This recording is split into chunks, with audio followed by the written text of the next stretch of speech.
Kevin pour participer à cette rencontre. Alors évidemment vous voyez Nadir Belhadj à côté de Gervais Martel. Les joueurs arrivés au Mercato ne pouvaient pas participer à cette rencontre qui aurait dû normalement se tenir le 23 décembre. Ça va aller très vite dans cette partie avec ici une première erreur de Vedran Rougneux sur un centre de Michel Bastos, mais un but refusé. L'arbitre assistant estime que le ballon est sorti et re-rentré. Alors il va falloir bien regarder les ralentis. Celui-là, bon alors la balle n'était pas sortie au départ, mais vous allez voir sur le deuxième ralenti en se fiant peut-être à l'ombre du ballon, c'est pas une chance exacte, mais ça donne une indication pour vous. C'était bon, c'est pas bon? C'est difficile à dire. On voit sur les images que peut-être que le ballon sort.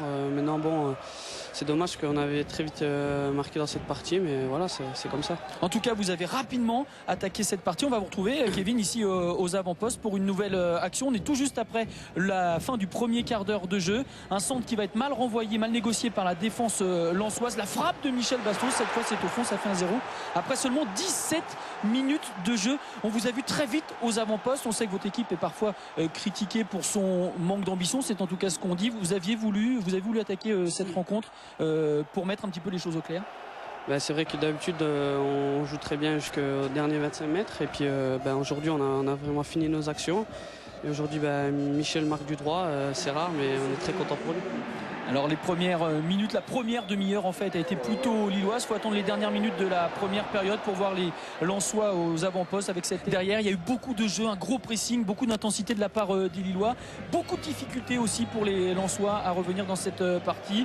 Kevin Monet-Paquet est entré, il a amené un petit peu de vitesse, un petit peu de fraîcheur. On va voir enfin les Lensois à l'image de Eric Carrière ici se présenter devant Tony Silva et tenter cet enchaînement. Ça passe à côté. Ils ont eu du mal à vous embêter les Lensois ce soir.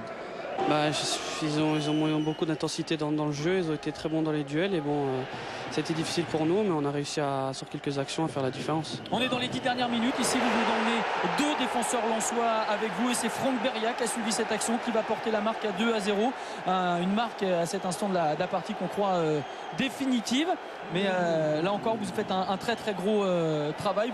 Vous êtes un peu plein ces derniers temps d'évoluer un petit peu tout seul, vous avez un petit peu transformé votre jeu.